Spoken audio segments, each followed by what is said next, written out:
여러분 반갑습니다. 오늘 5일째 새벽 하나님 말씀 함께 나눌 텐데 오늘은 느헤미야 3장의 말씀입니다. 3장 중에 저희는 3장 1절만 제가 읽고 오늘 말씀 함께 좀 나누면 좋겠다 싶습니다. 3장 1절입니다. 그때에 대제사장 엘리야십이 그의 형제 제사장들과 함께 일어나 양문을 건축하여 성별하고 문짝을 달고 또 성벽을 건축하여 한메아 망다에서부터 하나넬 망대까지 성별하였고, 아멘. 오늘 함께 나눌 주제는 각자의 부르심을 따라입니다. 이렇게 제목은 정했지만 사실 제 안의 마음은 저의 마음은 이런 교회를 꿈꾼다입니다. 수련의 주제가 교회를 꿈꾼다이고, 그래서 주일 말씀도 그와 같은 맥락에서 전했고, 그리고 그 교회를 꿈꾸는데 사실 제가 바울 서신도 특세 때문에 준비하다가 교회를 꿈꾼다라는 주제와 맞는 본문이 뭘까 한참 고민하다가 느헤미야를 선택하게 된 거예요. 그리고 느헤미야를 묵상하면서 이런 교회, 이런 공동체를 우리가 함께 꿈꾸고 소망하면 좋겠다, 그런 생각을 하게 되었습니다. 그래서 오늘은 이런 교회를 꿈꾸는데 그 교회는 각자의 부르심을 따라, 이제 어제 내용이 기억이 잘 안 나네 갑자기. 그리고 오늘은 각자의 부르심을 따라, 새벽도 아닌데 그죠? 여러분 사실 오늘 3장을 보면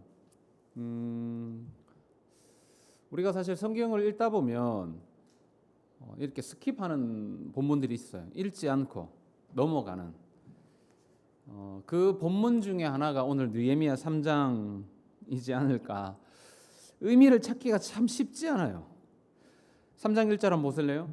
보면은 한번 보세요. 뭘 찾을 수 있어요? 근데 본문을 보면 막 읽으면서 난해하거나 그래서 이해를 못하겠거나 어쩌면 참 의미 없어 보이는, 그죠? 사람들의 이름들, 그리고 그 사람들이 뭘 했는지에 대해서만 기록되어 있어요. 사실 목사지만 이런 본문에서 먼저 목사가 도전이 되고 그 도전이 되는 말씀을 성도들에게 나누기란, 그리고 기도 제목을 찾기란 쉽지 않았습니다. 그래서 사실 저도 설교를 하면서 처음에 준비할 때는 3장과 4장을 같이 준비했었어요. 3장은 간략하게 준비하고 4장으로 넘어가야겠다. 그러면서 이제 준비하다가 보면 볼수록 이렇게 넘어갈 본문이 아니다라는 생각을 하게 됩니다. 사실 말씀을 묵상하면서 제가 연구를 깊이 했다거나 3장을 원어를 분해할 필요는 없었어요. 그런데 느헤미야는 왜 사실 이런 생각을 제가 하게 된 거죠. 왜 알지도 못하는, 그리고 의미를 찾기도 쉽지 않은 이 사람들의 이름만 이렇게 3장 전체에 나열해 놓았을까? 사실 그런 의문이 들었어요. 그러다 보니까는 3장과 4장을 같이 준비했었던 거고. 근데 여러분, 제가 망치로 머리를 한 대 맞는 것 같은 사건이 있었습니다. 그게 뭐였냐면, 이 본문도 분명 하나님께서 기록하신 말씀이다. 그런데 네가 그렇게 생각하고 넘어간다는 건 좀 안 맞다. 일단 제게 느껴졌던, 제 안에 생각났던, 번쩍했어요. 그러고 나서 제가 생각했습니다. 이렇게 쓰여진 의도와 목적, 하나님께서 느헤미야에게 이렇게 쓰도록 하신 이유가 있겠다. 그걸 찾는 게 1차적으로 목사, 그리고 성도가 성경을 대하는 자세이겠다. 일단 거기서부터 다시 출발했습니다. 여러분, 그렇게 한참을 고민하는데 하나님께서 제게 말씀 한 구절을 이렇게 생각나게 하셨어요. 로마서 15장 4절 말씀입니다.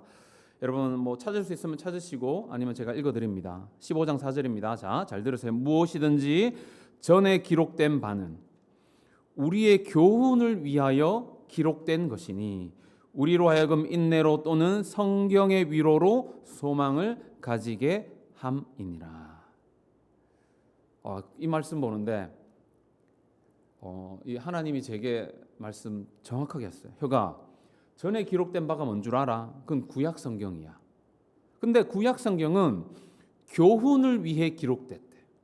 제게 그렇게 말씀하셨어요. 교훈을 위해, 의로 바르게 교육하기 위해.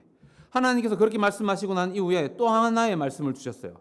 15장 4절 후반에 뭐라고 있냐면 성경으로 우리로 하여금 위로와 소망을 가지도록 하기 위해 기록되었다.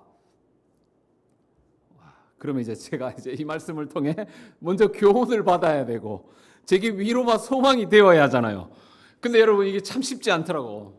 하나님 어떻게 위로를 받습니까? 이런 말이 있는데 뭐 예를 들어 뭐 개똥이고 뭐 이런 거잖아. 여러분 근데 제가 어떻게 위로를 받을까 생각했어요. 그러다가도 여러분 계속 기도하면서 이 말씀 제가 오늘 달리 봐야겠다. 누군가의 이름이 적혀 있고 누군가 하는 그 일을 통해 하나님께서 오늘 저에게 이 일상의 공동체에게 하고자 하는 메시지가 분명히 있겠다. 그런 맥락에서 제가 접근하고 또 접근했습니다. 여러분 3장은 어디서부터 출발이 됩니까? 느헤미야가 1장에서 그토록 울며 기도하며 간절히 원했던 그 예루살렘 성벽을 재건하고자 했던 그 간절한 마음, 그 기도에서부터 시작되어져 3장에 이른 거죠. 그 관점에서 봐야겠다 싶었어요. 여러분 학자들이 이 본문을 이야기할 때 저는 뭐 숫자를 세아리지는 않았습니다. 근데 이 3장 전체 대표가 되는 사람만 약 75명 이상이 나온대요. 대표만. 그리고 직업으로 분류해보자면 정확하게 잘 모르지만 15가지 이상의 직업이 여기에 등장을 한답니다. 먼저 그런 생각을 했어요. 여러분 이러한 사실이 이러한 내용이 알려주는 것이 있겠다. 뭘까요 여러분? 여러분 이 내용은 결국 그겁니다. 느헤미야의 기도로 시작된 건 맞죠? 하나님께서 느헤미야에게 성벽을 건축하고 다시 회복해 하시는 비전을 주셨지만 그러나 이 성벽이라는 건축은 느헤미야라는 탁월한 리더 한 사람으로 되어지는 것이 결코 아니다. 하나님 그것을 오늘 우리에게 알려주고 있다. 저 그 생각이 딱 한 겁니다. 여러분 느헤미야에게 필요한 것이 있었다면 하나님을 믿는 믿음이었습니다. 그래서 느헤미야는 하나님께만 소망을 두고 기도했고 기도한 대로 계획을 세웁니다. 그리고 긴장도 있었지만 예루살렘에 도착한 느헤미야는 성벽을 건축하려고 합니다. 여러분 그렇게 성벽 재건의 일이 시작되었지만 이 성벽 재건의 이 일은 느헤미야 혼자 감당할 수 있는 일이 아니라고요. 그가 아무리 탁월한 지도자, 능력이 많은 사람이랄지라도 이 건축만큼은, 이 재건만큼은 절대 혼자 할 수 없습니다. 그 이야기를 3장에 담고 있는 거예요. 여러분 느헤미야 3장은 제가 말씀드렸죠. 75명 이상. 여러분 그럼 그 가족들, 그 주변 사람들, 이 사람 대표로 하면 이 사람이 거느리고 있는 식솔들, 그러면 엄청나게 많은 사람들이 함께 있을 거예요. 여러분 그리고 3장에 보면 여러분 쫙 보다 보면 28번, 29번이나 반복 사용되고 있는 단어가 있습니다. 여러분 한번 아침에 새벽에 한번 찾아보세요. 뭐냐면 제 눈에 딱 들어왔는 게 5절, 7절, 8절이었는데 그 다음이에요. 이게 28번, 29번이 반복됩니다. 그러니까 다음에 누가 무엇을 했고 누가 무엇을 했고가 계속 나와요. 여러분 이거는 일의 순서를 밝히는 단순한 나열이 아닙니다. 그런 나열이 아니야. 영어로 보면 next him, next them 이렇게 되어 있어요. 이들은 자기가 서야 할 위치에 서서 그 일을 하고 있었다고요. 자기의 위치, 자신의 일에 대한 이해를 가지고 그 자리에 서 있었다고요. 그러니까 또 다른 사람이 그 옆에 있고 자신이 서야 할 위치를 알고 그 자리에 서서 그 사람이 그 일을 하면 또 옆에 그 사람이 자신의 일을 알고 그 자리에 서서 그 일을 하고 있고 그렇게 맡은 일을 하고 있는 거죠. 여러분 이렇게 엄청난 성벽 재건의 역사는 이런 next him, next them 자신이 서야 할 그 위치에 서서 자신의 일을 감당하게 될 때 52일 이 짧은 시간 안에 역사를 마치게 되는 거예요. 여러분 3장은 결국 무슨 이야기를 하는 겁니까? 절대 혼자 이룰 수 없는 일이다. 여러분 이러한 사실 우리에게 도전하는 바가 있다 저는 생각합니다. 여러분 그것은 이 공동체의 회복은 한 사람의 노력과 애씀만으로 되어질 수 없다라는 거예요. 여러 사람들이 각자의 자리에서 next him, next them 각자의 자리에서 최선을 다해 섬겼고 일했기 때문에 가능한 일이었음을 성경은, 오늘 본문은 우리에게 알려주고 있는 겁니다. 여러분, 교회 공동체를 세우는 일은 목회자 한 사람, 그리고 몇몇의 소수의 헌신된 사람으로 되어질 수 있는 것이 아니란 이야기입니다. 모두가 함께 세워가는 거예요. 여러분, 일상의 교회가 그렇게 세워져 가야 함을 우리는 잊지 않아야 합니다. 정리하자면 이스라엘 백성들이 저마다 자기가 서야 할 자리를 알았습니다. 그리고 자발적으로 자기가 마땅히 해야 할 일들을 감당한 겁니다. 그러면서도 여러분, 공동체 전체와 다 조화를 이루는 겁니다. 그럴 때 위대한 사역을 마칠 수 있었다는 거예요. 여러분, 건물을 지을 때도 순서가 있잖아. 나는 지금 급해, 그래서 나는 기둥 세우고 갈 거야 라고 하는데, 여러분, 기둥부터 건물을 세울 수 있습니까? 뭐부터 해야 합니까? 땅부터 파야 되는 거예요. 일의 순서가 있는 거예요. 그러니까 무슨 말입니까? 저마다 자기가 서야 할 자리, 그 자리에 자발적으로 서서 자기가 마땅히 해야 할 일을, 순서를 기다려 하는 거예요. 여러분, 이렇게 공동체는 이렇게 조화를 이룰 때 위대한 사역을 감당하게 되는 거예요. 여러분, 탁월한 한 사람이 아닙니다. 소수의 몇몇 헌신된 사람으로 되어지는 일이 아니라고요. 내가 안 하면 저 사람이 하겠지, 이런 생각이 아니라고요. 여러분, 각자가 해야 하는 일을 알고 그 순서에 맞추어 자신의 일을 감당할 때 되어지는 일이에요. 여러분, 이런 제가 3장의 말씀을 묵상하면서 한 가지 중요한 사실 하나를 깨닫게 됩니다. 뭐냐면, 여러분, 느헤미야가 이게 기록했잖아요. 근데 기록하면서 어쨌든 하나님이 자신에게 말씀하셨을 거고, 그래서 그 하나님의 음성을 따라 쫓아 하나님의 유기적 영감 안에서 기록된 말씀이야. 근데 그런 생각했어. 물론 느헤미야의 자질과 능력과 그의 성격과 성향을 다 사용해서 성경을 기록했겠지만, 느헤미야 안에 이런 생각이, 제가 그냥 이런 생각을 해봤어요. 하나님 왜 이렇게까지 기록하게 하시지? 이렇게까지 자세히 사람 이름을 기록할 필요가 있을까? 느헤미야 안에 그런 혹시 생각이 있지 않았을까? 여러분, 저도 그런 생각했어요. 아니, 이렇게까지 자세히 그 다음은 이렇게까지 자세히 기록할 이유가 있을까? 근데 여러분, 그러다가 이게 하나님 마음이겠다 싶었어요. 하나님 마음이겠다. 제게 그리고 이렇게 말씀하시는 것 같았습니다. 정혜가, 사람은 잊어도, 시간이 흘러 잊혀진다 해도 나는 절대 잊지 않는다. 한 마음으로 함께 교회를 세워가는, 그렇게 믿음의 공동체가 회복되어져 가는 일에 힘쓰는 너희들의 수고와 헌신은 난 절대 잊지 않을 거야 라는 하나님의 의지와 마음이 담겨 있는 본문이 저는 3장이겠다 생각했어요. 여러분, 그러면서 제가 바울의 그 편지 고린도전서 3장 10절의 말씀이 함께 연하여 떠올랐습니다. 여러분, 고린도전서 3장 10절에 이런 말씀이 있습니다. 마지막 때가 오면 모두 다 하나님 앞에 서게 된다. 근데 그때 모든 것이 다 불타 없어지게 될 때가 반드시 온다. 그런데 모든 것이 불타 없어지게 될 텐데 남는 것이 있다라고 말하는 거예요. 남는 것이 무엇입니까?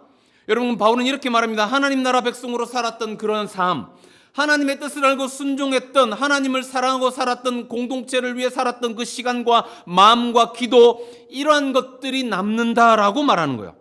하나님께서는 오늘 우리에게도 너희의 수고와 기도와 눈물, 땀 흘리는 헌신을 기억한다. 여러분, 주님의 교회는, 주의 공동체는 한 마음으로 기도하고 땀 흘려 세워가는 그러한 당신의 백성들을 통해 세워져 가는 줄 믿습니다. 그런데 하나님은 결코 그러한 수고와 삶을, 눈물을, 기도를 잊지 않으시는 거예요. 여러분, 우리가 4가지 기도를 가지고 기도하잖아요. 여러분, 그 기도는 절대 하나의 기도도 땅에 떨어지지 않는 겁니다. 다 열매 맺게 되어 있어요. 여러분, 그것이 3장이 우리에게 주는 교훈이라는 거죠. 여러분, 그래서 저는 우리가 4가지 기도 제목, 우리의 삶에서 그렇게 살아가는 삶 선택들 오히려 더 격려가 되고 그렇게 살 수 있겠다라는 힘을 얻게 되는 것 같습니다. 여러분, 그런데 이 공동체가 100% 하나가 되었던 건 아닙니다. 3장 5절 보세요. 딱 한 번 나와요. 3장 5절 보세요. 세 번역입니다. 그 다음은 드고와 사람이 보수하였는데 그들 집안의 어떤 유력자들은 공사 책임자들에게 협조하지 않았다. 무슨 말입니까? 예루살렘 성벽이 재건되고 있는데 공동체가 한 방향을 향해 나아가고 있는데 하나님의 일에 동참하지 아니하는 사람들이 있었다는 거예요. 근데 그 사람들은 귀족들 유력한 자들이었다. 먹고 살만한 사람. 무슨 말입니까? 성벽이 재건되지 않아도 되는, 아니 필요를 느끼지 못했던 인물들, 동기부여가 전혀 되지 않는 거예요. 성벽이 무너졌을 때도 여전히 그들은 잘 살았고 어려움이 없이 살았던, 그러나 그들은 공동체가 굳이 필요하지 않은 사람들. 이들이 유력한 자들이었다고 말하고 그 다음에 어떻게 되었다 말하고 있지 않아요. 그래서 저도 더 이상 무리한 해석은 하지 않겠습니다. 그럼 5절 말씀이 우리에게 한 가지 숙제를 안겨주었다 생각합니다. 하나님이 우리에게 맡겨주신 그 어떤 일을 감당할 때 우리가 얼마나 함께 협조하며 수행할 수 있는가, 주의 일에 하나가 될 수 있는가, 이걸 우리가 고민해 봐야 한다 생각합니다. 여러분, 그러면서 우리가 오늘 말씀을 정리하면서 우리 오늘 본문에서 아주 중요하게 봐야 될 아주 중요한 내용이 있습니다. 여러분, 사실 그건 3장 전체에 나와 있는데 1절 한 절만 볼 거예요. 1절 한번 보세요. 1절 보면 그때 대제사장 아십이 그의 형제 제사장들과 함께 일어나 양문을 건축하고 성별하고 문짝을 달고 또 성벽을 건축하여 함메아 망대에서부터 하나넬 망대까지 성별하였다. 자, 여러분 보세요. 이 엘리야십이 그의 형제 제사장들과 함께 한 일이 뭡니까? 양문을 건축하는 거죠. 양문이 뭡니까? 여러분 잘 알죠? 양문은 양의 문이죠. 그러니까 제사장들이 제물을 바치기 위해 제단을 향해 나아갈 때 반드시 통과해야 하는 문이었습니다. 여러분, 이것은 제사와 관계된 일이죠. 그렇게 누가 이를 맡는 것이 당연합니까? 제사장이에요. 다시 말해 하나님이 자신들을 부르신 그 부름에 따라 자신의 삶의 자리 영역에서 자신의 일을 이들은 감당하고 있었다는 것을 보여주는 겁니다. 목사로서의 사역이 있는 겁니다. 저는 그래서 하나님께서 나를 말씀을 전하는 자로 부르셨음을 기억하고 그 일에 순종하는 겁니다.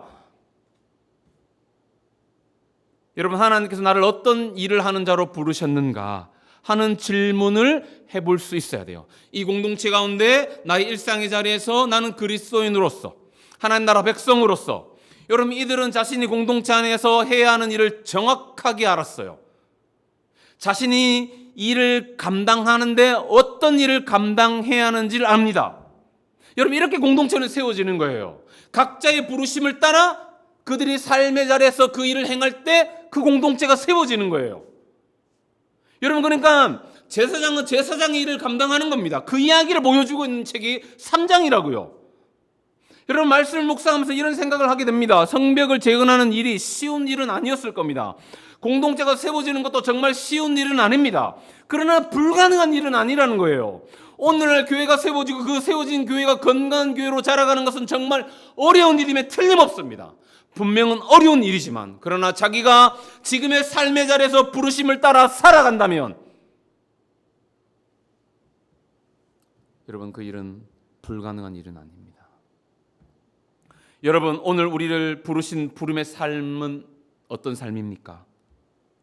여러분, 이번 한 주 우리는 그 계속 관련된 말씀을 들었어요.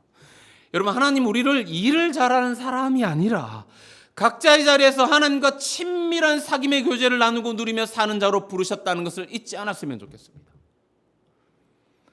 저는 이러한 삶이 오늘 우리를 부르신 부름의 삶이라 생각하는 겁니다. 여러분, 그러니까 각자의 삶의 자리에서 그 삶을 감당하는 거예요.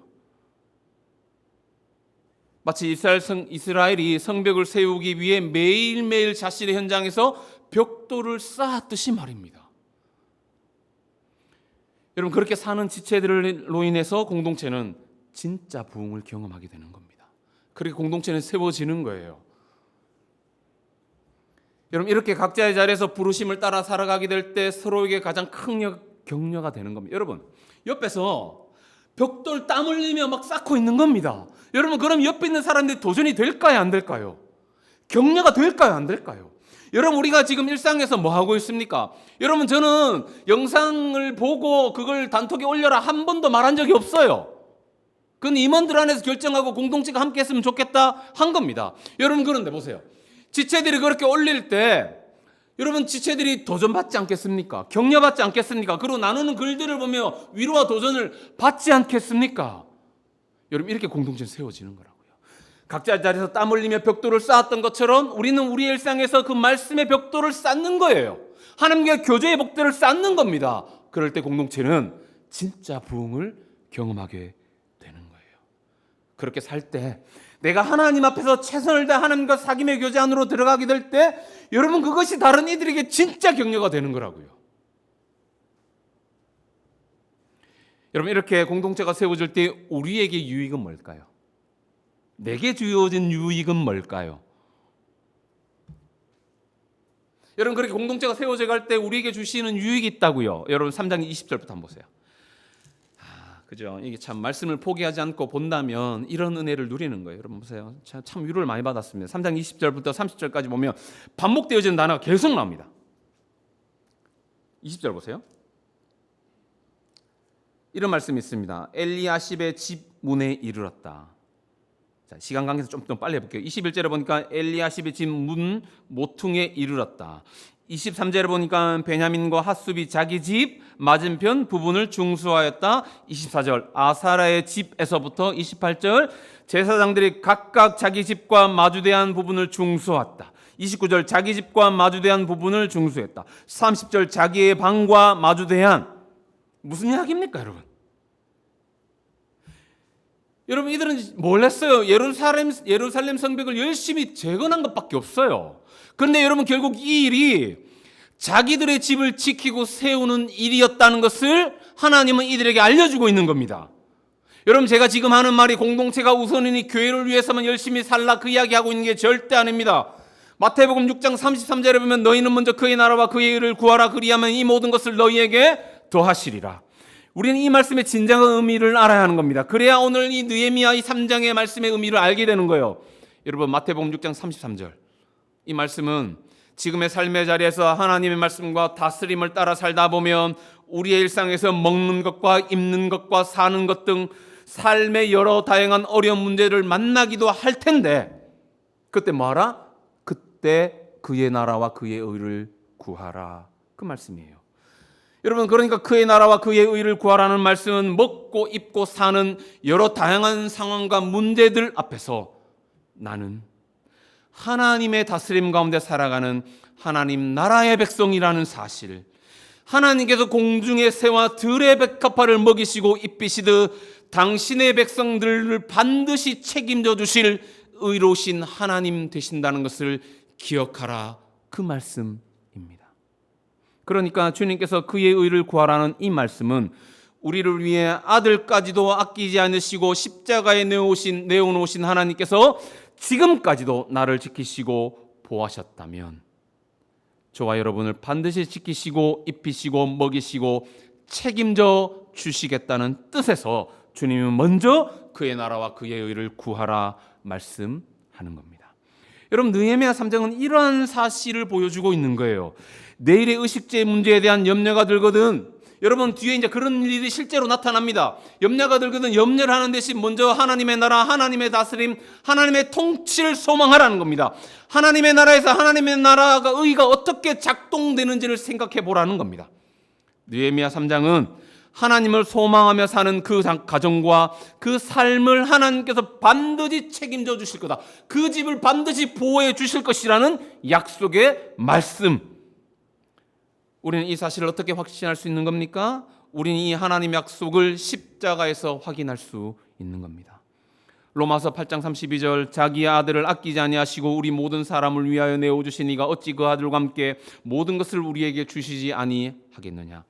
하늘 아버지는 우리에게 있어야 할 모든 것을 아시는 분입니다. 여러분, 그러니까 우리가 먼저 그의 나라와 의를 구할 때 하나님께서는 그 집도 하나님께 책임져 주시는 하나님 되시는 겁니다. 느헤미야는 그와 같은 말씀을 우리에게 알려주고 있는 거예요. 우리에게 있어야 할 모든 것을 주길 원하시는 아버지 되시는 하나님께서 저와 여러분을 반드시, 여러분의 가정을 반드시 책임져 주실 겁니다. 이러한 관점에서 오늘 본문을 보고 여러분 다시 기도의 자리에서 이 말씀을 다시 한번 깊이 묵상하고 하나님 앞에 기도함으로 나아가는 이 새벽 되면 좋겠습니다. 말씀 마쳤습니다.